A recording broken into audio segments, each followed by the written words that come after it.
Power beyond belief. Luxury beyond imagination. Mummies beyond description.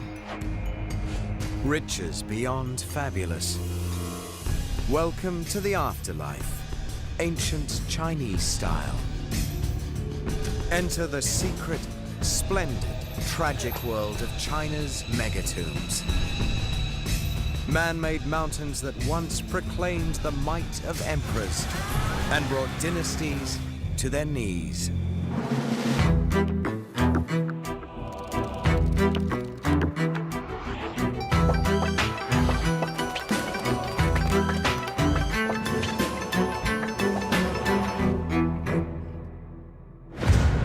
China, Shaanxi Province. A few kilometers outside the city of Xi'an. Just another day on another busy highway in the world's fastest growing economy. Until the highway suddenly becomes a runway.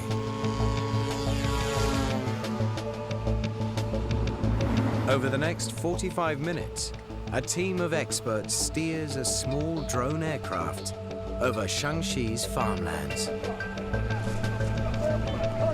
and brings it back to Earth, retrieving its precious payload. Images of an astonishing world. A world of mega marvels. Hundreds of earthen mounds rising above the farmlands near Xi'an. Some merely large, others gigantic.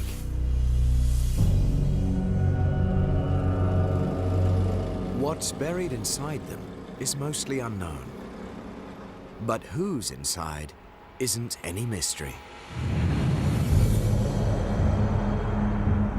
These are the tombs of emperors, generals, lords and ladies, some of the richest and most powerful people who ever lived on Earth.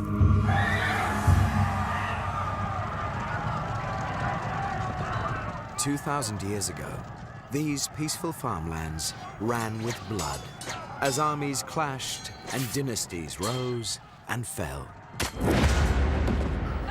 They rang with music and laughter as China's nobility reveled in all life's pleasures.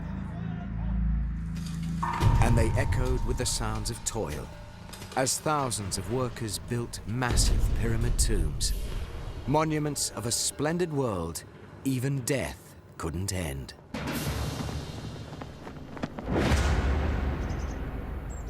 These tombs were symbols of power, they were symbols of wealth. They were symbols of political legitimacy. They said everything about how a person lived in their lifetime. They said it for eternity. To put it simply, we could say, I've got the biggest tomb, I'm the best.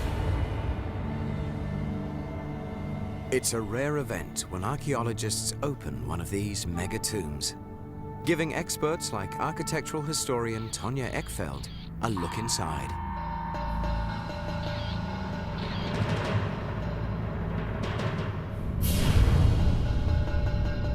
So many mysteries still lie beneath the earth. But one thing is clear.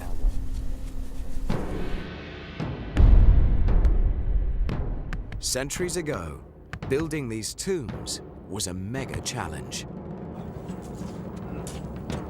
To satisfy their emperors, engineers had to move millions of tons of earth, dig huge holes dozens of meters deep, and cover them with man-made mountains.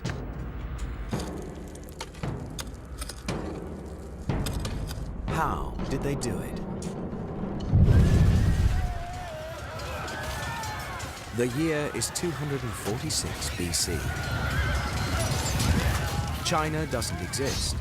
Instead, 7 small kingdoms fight each other for supremacy.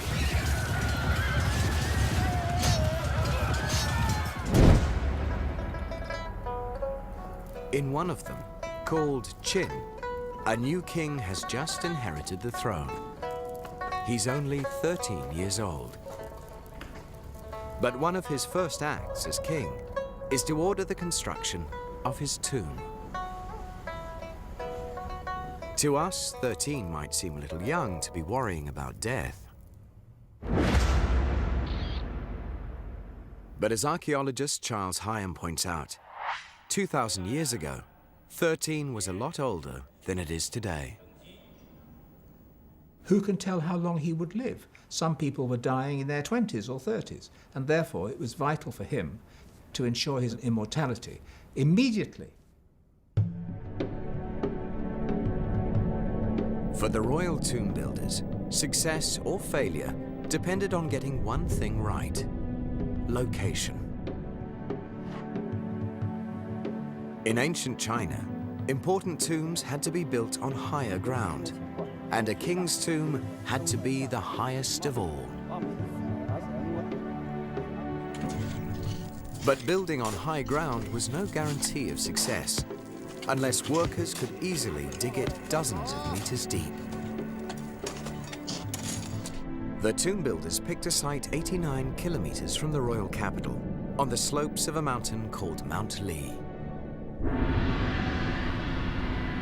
What they probably didn't know was that the tomb they were about to build would be one of the greatest tombs ever built on Earth.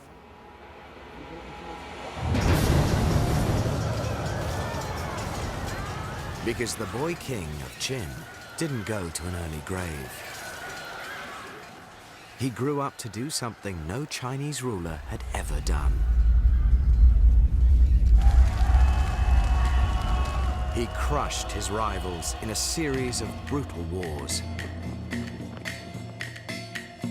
and unified their kingdoms into a single empire under his command, the Empire of Qin. In English, China. By 221 BC, he was the most powerful man in his world, and he knew it. He renamed himself Qin Shi Huangdi, the first emperor of China, and he wanted a tomb that would leave no doubt about who he was and what he had done. What better way to project your limitless power than to have the biggest mausoleum, the biggest pyramid ever built? For his tomb builders, the first emperor's triumph was one of history's biggest game changers. Now, they couldn't just build a tomb that was fit for a king. They had to build a monument to the most powerful man in China's history. Luckily, they were already working from a brilliant blueprint. A tomb that centuries later would astonish its discoverers. 1977. Chinese archaeologists excavate the tomb of an aristocrat named Zhang Houyi, who died some 200 years before the first emperor.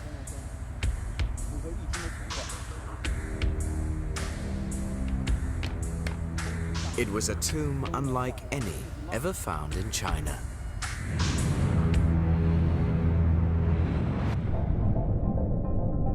Earlier Chinese tombs had been simple vertical shafts.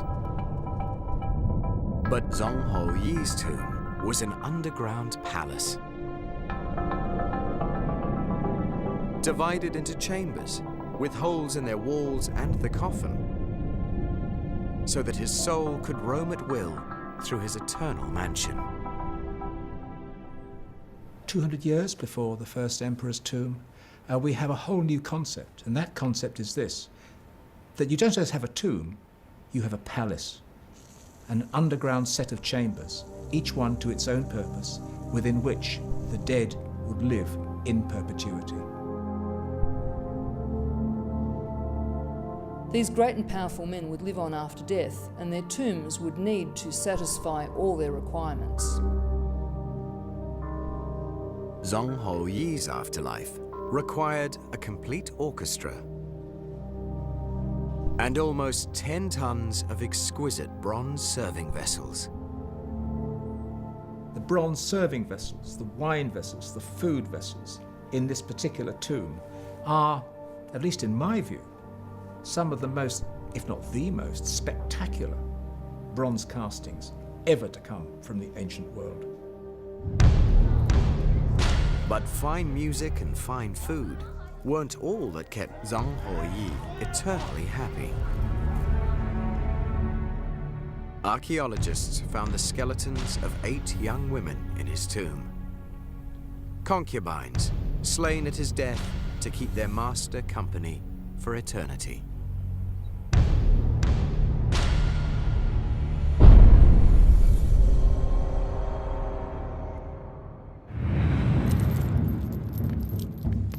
Some 2 centuries after the death of Zhang Huoyi, engineers began building the first emperor's tomb. China's greatest underground palace.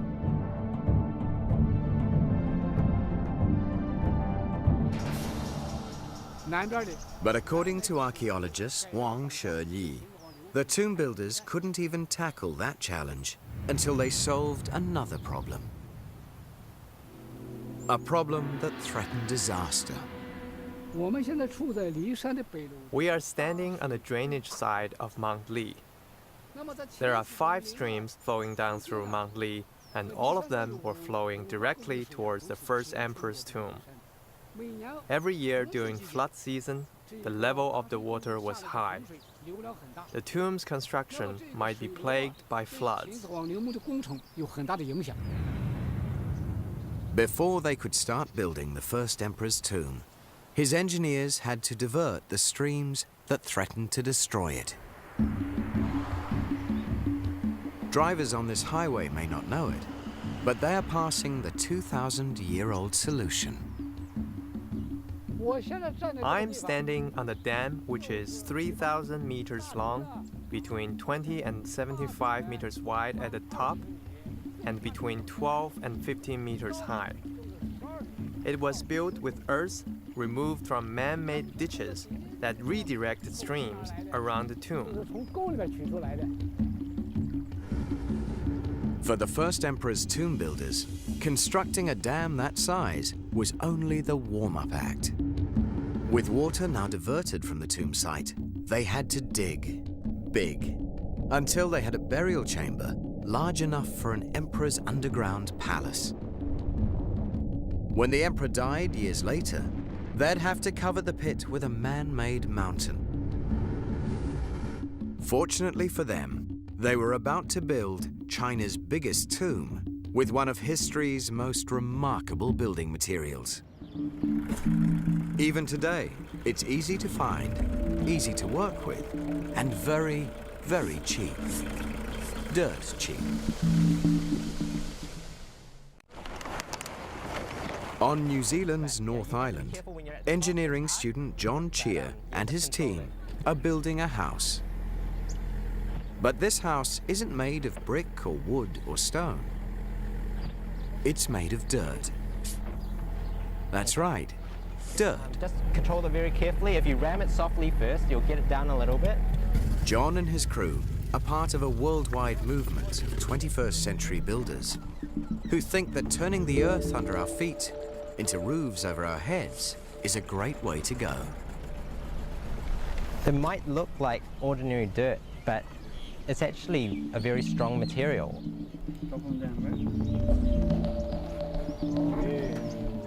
These earth structures last hundreds of years, sometimes even thousands of years. Structures like the oldest sections of the Great Wall of China, still standing today. Thanks to some simple but powerful building techniques that haven't changed in over 2,000 years. Awesome. Whether it's a house in modern New Zealand or the Great Wall of China, building successfully with dirt depends on 2 things. First, add a binding material to the earth so it won't crack and fall apart. Try and be like the rain. Sprinkle it all over, but lightly. Today, the New Zealand crew's using flax fibers that grow nearby. But the first Emperor's builders had binders of their own that were just as easy to find. The Chinese use sticky rice to bind their soil. It's also quite common to use manure. Second, keep water out. Water will find its way into any air pockets inside an earthen wall. Once inside, it will turn the earth to mud, or freeze and expand, and the wall will collapse. So, if you're building with earth, you need to make sure it doesn't have any air pockets. And there's only one way to do that. Ramming it down into a frame to squeeze out all the air until it's as dense as concrete. Judging from what I can see, the boys have done a very good job, and I can tell because this wall is very smooth, and when you feel it, it's very solid, and that means we got the ramming right. And these guys aren't the only ones who got it right.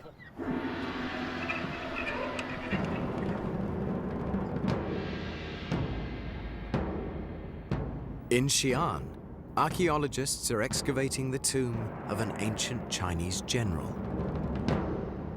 Its rammed earth walls are nearly 2,000 years old and still going strong.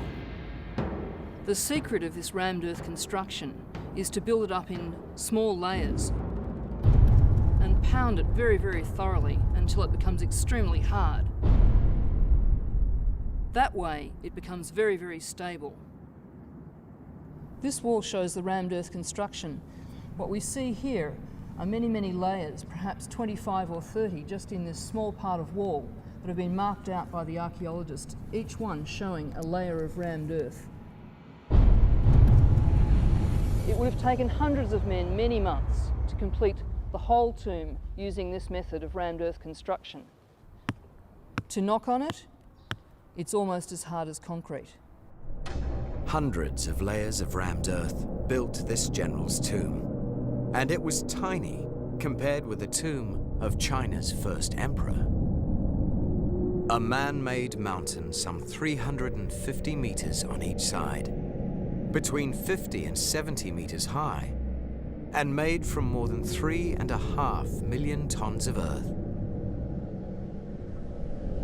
And it was more than just a tomb. It was nearly 6,000 hectares, one of the largest mortuary complexes anywhere on Earth. The tomb's never been excavated, but ancient accounts give an unforgettable description of the burial chamber. Its roof shining with heavenly constellations.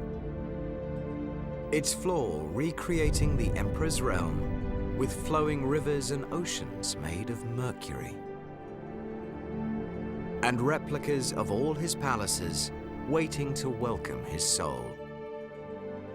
Surrounded by everything he would need to rule for eternity as he had on Earth. Everything. The ancient accounts don't even mention what his tomb builders tucked away in 3 obscure pits in one corner of the tomb.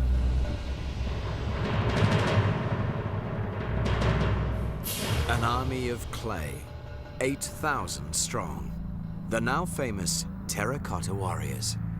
Nearby pits held other magnificent statues of jugglers, acrobats, officials, and chariots, and horses attended by their grooms.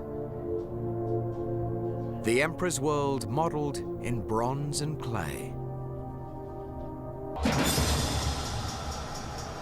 And a break from a very dark tradition.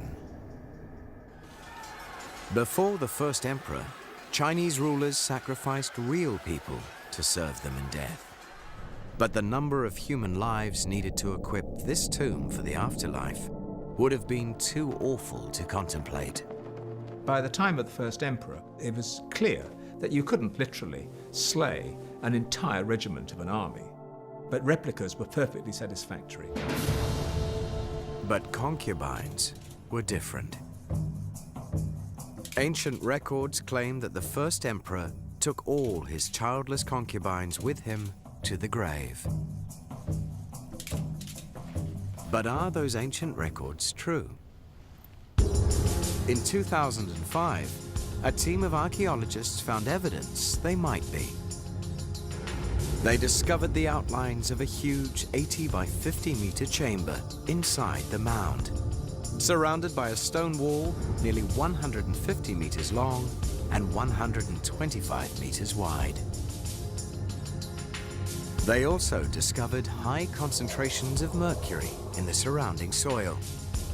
A huge burial chamber and high concentrations of mercury hint that tales of underground rivers and seas of mercury and stories of sacrificed concubines might be true. But there's another incredible story about this tomb. A story that's created a mystery. A mystery that remains unsolved to this day. Ancient records say that when the first emperor's tomb was finished, it was 115 meters high, twice as tall as it is today. At that height, its base would have been 500 meters on each side, making the tomb 5 times bigger than it is today, and 4 times bigger than Egypt's Great Pyramid. If it was so much bigger, why is it so much smaller today? Many experts believe that 2,000 years of wind and rain have eroded the tomb's enormous dirt mound. But there's another theory. Some believe the tomb's too low because it was never finished. Why would the most powerful man in China spend years building himself an incredible tomb and then not finish it? In this pomegranate orchard near the tomb, archaeologist Zhang Zhongli may have found the answer.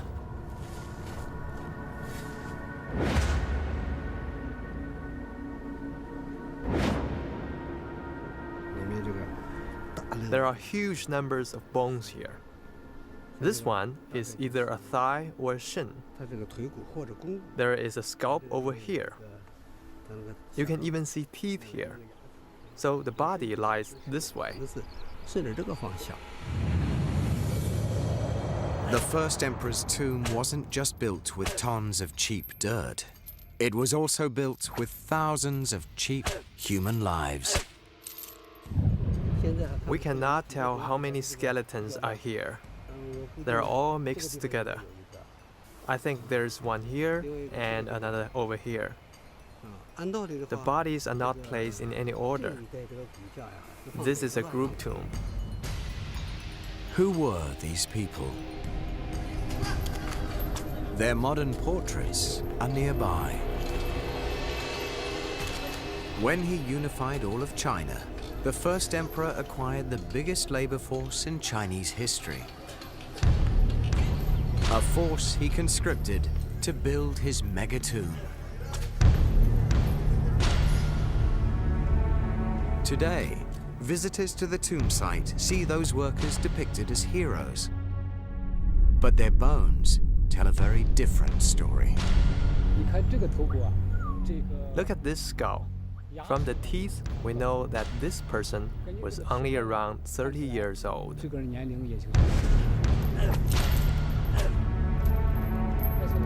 But he died because of intense work and difficult working conditions.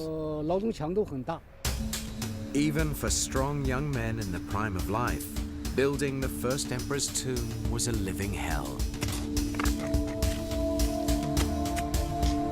Tomb workers labored from dawn to dusk, worked to exhaustion, deprived of food and sleep. Thousands succumbed to miserable deaths.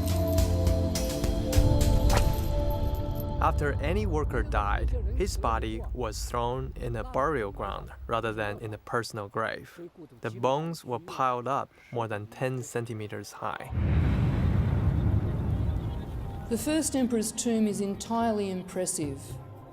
It's wonderful, it's innovative, it's inspirational. The tomb is also shocking because of the human suffering it caused.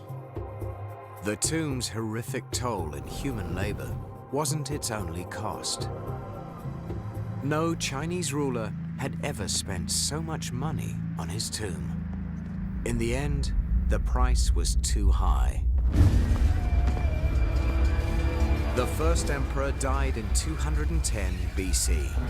The next year, China's exhausted people rose in revolt.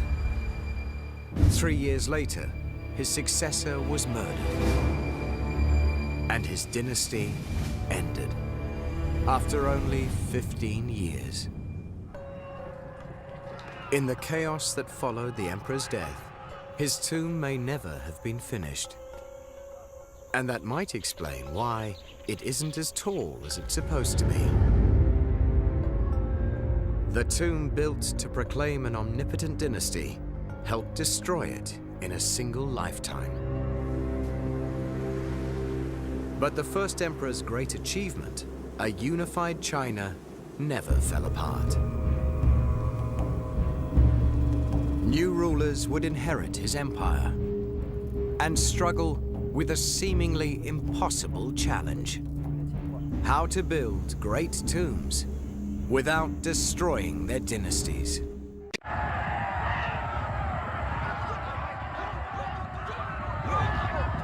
Eight bloody years have passed since the death of China's first emperor. A peasant leader defeats rival armies and founds China's next imperial dynasty, the Han. The manner of government of the Han was far less abrasive, far less dramatic, and far less of the harshness that is to be found with the totalitarian approach of the first emperor. But the first emperor still haunts the new dynasty. His massive tomb dominates the landscape, demanding to be equaled by anyone claiming to succeed him. The first Han Emperor also wanted a tomb which would serve as a monument equally impressive to that of the first Emperor. The dilemma for him was how to do this without also causing hardship to the people. Generations of Han emperors would read that riddle, building a line of gigantic tombs just north of their imperial capital. And that location was no accident. 2,000 years ago, these tombs stood between the Han Empire and its most terrifying enemy, the Huns. Year after year, the murderous nomads swept down from the northern steppes, plundering China's wealth. Han emperors built their tombs where they could help defend the empire. It's a sign of architectural and monumental strength in a physical sense, also in a spiritual sense. If the spirits of the emperors could live on, then they would be a protective force between those at the capital, those in the Han Empire, and those beyond. But to offer more than symbolic protection, the imperial tombs would also have to be military outposts. At one tomb, called Anling, archaeologist Jiao Nanfeng has found evidence that they were. Across the road, a modern village still boasts rammed earth walls built during the Han dynasty, when this village was Anling's fortified tomb town. West of where I'm standing is Anling's tomb town. We have discovered that Anling's town was 1,200 meters long from east to west, 800 meters wide from south to north. In Han times, Anling's Toontown was home to 100,000 people who helped build and maintain the imperial tomb. And they helped defend the empire whenever the Hun showed up. But marauding nomads weren't the only threat. Han emperors had other dangerous enemies inside their own borders. Powerful nobles who commanded their own armies. Potential rivals to the imperial throne. Another reason for Toontowns. The emperor always chose a powerful aristocrat to oversee the building of his tomb. An honor no one could refuse, even though it meant leaving home to live in a Toontown.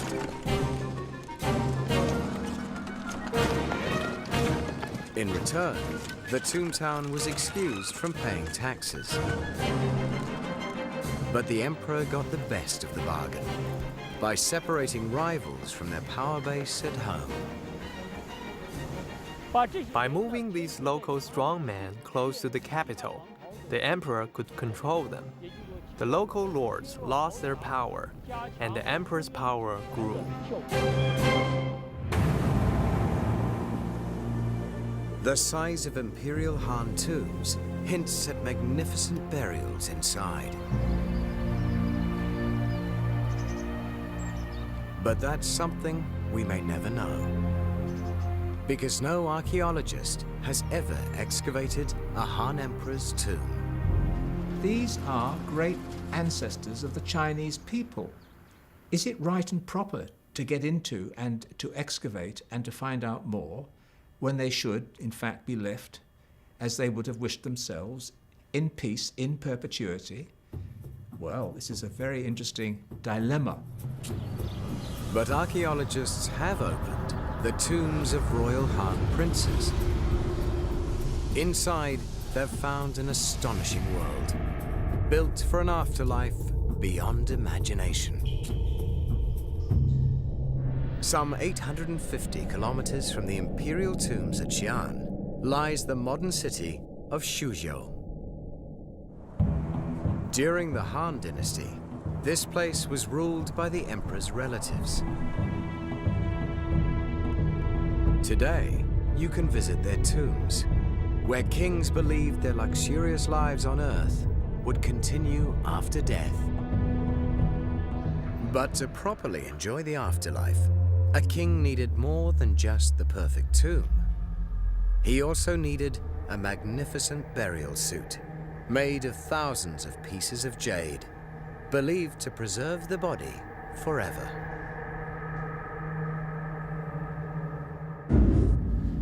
Ancient texts hint that during the Han Dynasty, alchemists and embalmers tried to keep aristocratic corpses eternally fresh. And at least once, they may have succeeded.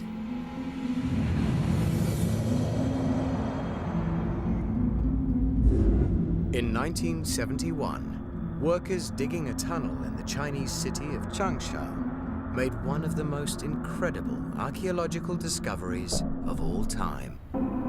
The body of a noblewoman named Xin Jue.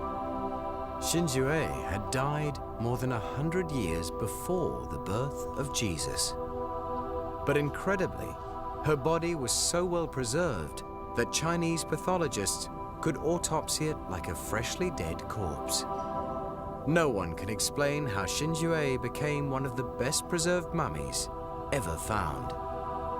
But some believe her tomb builders had engineered her amazing preservation. Dead bodies decay faster when they're exposed to air and water in the grave.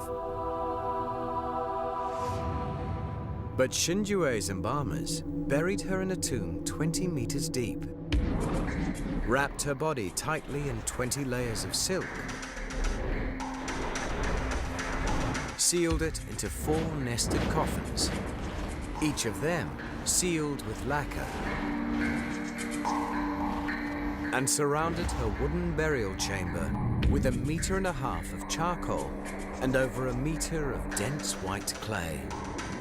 All that would have kept air and water away from her corpse. Proof to some experts that Qin Shi Hui's tomb was purpose-built to preserve her body. But the Han also surrounded tombs with loose stones and gravel. Because air and water weren't the only tomb invaders. In ancient China, grave robbers were the ultimate threat to a happy afterlife.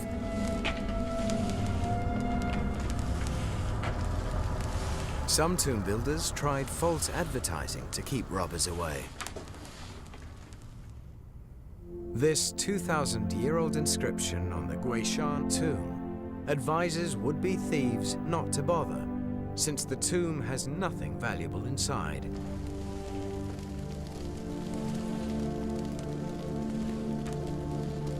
It didn't work. Guishan was robbed anyway. According to archaeologist Zhang Jianlin, loose stones and gravel were a much better way to foil tomb robbers, simply because the robbers couldn't dig through them. When robbers tried to dig a hole, the sand and stones would collapse and keep falling down, so they couldn't keep digging. This is a burglar-proof method. But that wasn't the only way the Han discouraged tomb robbers. This army of clay soldiers, found in a Han general's tomb, is striking evidence of a downsized afterlife. These troops were doll-size compared to the first emperor's life-size terracotta army. And their weapons were toys, unlike the real weapons the terracotta warriors held. What we see here is that the ruling class have learnt a lot about how to be a wise ruler. There was not that degree of wastefulness that we saw in the Qin period. Han Dynasty tombs cost less money than the first emperor's massive mausoleum. But a grim discovery reveals that Han tomb builders could be just as cruel as the first emperor. Excavators found these iron shackles still clamped to the bones of workers who died building a Han emperor's tomb. Archaeologist Chen Bo shows just how painful they were. The two round ones are worn on the wrists and are very similar to handcuffs.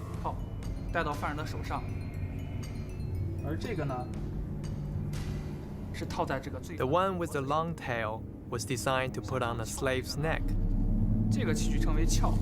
The long tail pushed down against the spine. In this way, slaves were forced to bend down while working. They couldn't stand up straight, so it prevented slaves from escaping. Through the centuries, there were uprisings at tomb construction sites. It was not unknown for the workers to revolt, to throw stones at officials, to cause damage and to run away. In 220 AD, after 4 centuries of rule, the Han Dynasty finally collapsed, leaving future emperors to ponder the enduring riddle of building for grandeur while hanging on to power. One dynasty would search the past and find a brilliant solution that still gave emperors glory, while finally ending centuries of suffering. About 600 AD, China emerged from the centuries of political chaos that followed the downfall of the Han. For the next 300 years, the emperors of the Tang dynasty would lead their country to new heights of wealth and sophistication. During the Tang dynasty, China was the most advanced country in the whole world. It had a thriving capital with more than 1 million people. It was multicultural. People came from all over the world. It was well connected to other parts of Asia and even to Europe via the Silk routes. It was prosperous, it was enlightened, it was advanced. Enlightened as they were, Tang emperors were well aware of the age-old imperial predicament. Only great tombs guaranteed respect, but expensive tombs that drained the treasury and enslaved the people guaranteed rebellion. As one Tang emperor said, the people are like water, they can support your ship or they can overturn it and sink it. Preferring to sail instead of sink, Tang emperors searched for a solution to the problem of tomb building.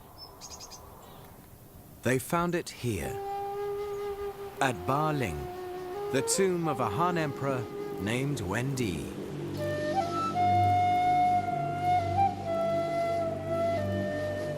Appalled by tomb building's huge cost and the terrible suffering it caused, Wendi decreed that his tomb would be different. Baling isn't a huge pit covered with a man-made mound. Instead, Wendi ordered his engineers to tunnel a shaft into a mountain. It was easy, it was cheap, and it found grandeur in nature instead of building it on the backs of slaves. A great emperor should have a very high and big mound on his tomb. But the problem disappears when it comes to a mountain tomb. The only thing to do is to dig a shaft. Digging a shaft only needs dozens of people, while constructing a mound would need at least tens of thousands of people. Baling was a revolution in tomb design and an inspiration for the emperors of Tang. Emperor Wen to the Tang emperors stood out as a wise and enlightened emperor who cared for his people and used common sense in the exercise of his rule. This is Jiuzhong, a mountain 83 kilometers from modern Xi'an. It's also Zhaoling, the tomb of the Tang Emperor Taizong, who died in 649 AD. Somewhere on this mountain is the shaft leading to Taizong's burial chamber. Today, no one knows where it is. Ancient records say that Taizong's engineers built a plank road up the sheer face of Jiuzhong Mountain so they could dig the emperor's tomb where it could never be found. We can't explore the lost tomb of Emperor Taizong, but we can enter the nearby tomb of his beloved daughter, Changle, who died in 643 AD at the age of 23. Princess Changle went to a Tang-style eternity, significantly downsized from the luxurious afterlives of dynasties past. No life-size armies of clay attended her, only small figurines. And no kitchens, banquet rooms, and toilets awaited her. Only paintings of the earthly life she would still enjoy in death. There were rules about how many figurines could be buried. 50 was 70. And how big figurines could be made. 40 centimeters or 50 centimeters. Different standards applied to different classes of people. The Tang emperors were well aware that tombs would be robbed. Therefore, they saw that it would be wasteful to inter valuable objects in tombs.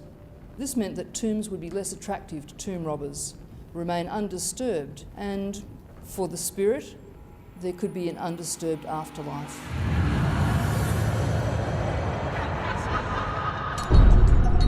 Someday in the future, archaeologists may finally open the first emperor's tomb, excavate the vast burial mounds of the Han emperors, and discover the secret mountain chambers of the Tang. If they do, what will they find there? Imperial corpses astonishingly well preserved, treasures beyond imagination, or only what the tomb robbers left behind. That day may never come, but our few tantalizing glimpses of what lies inside these mega tombs of rammed earth and tunneled rock have placed them among the greatest monuments of the ancient world and among ancient China's greatest mysteries.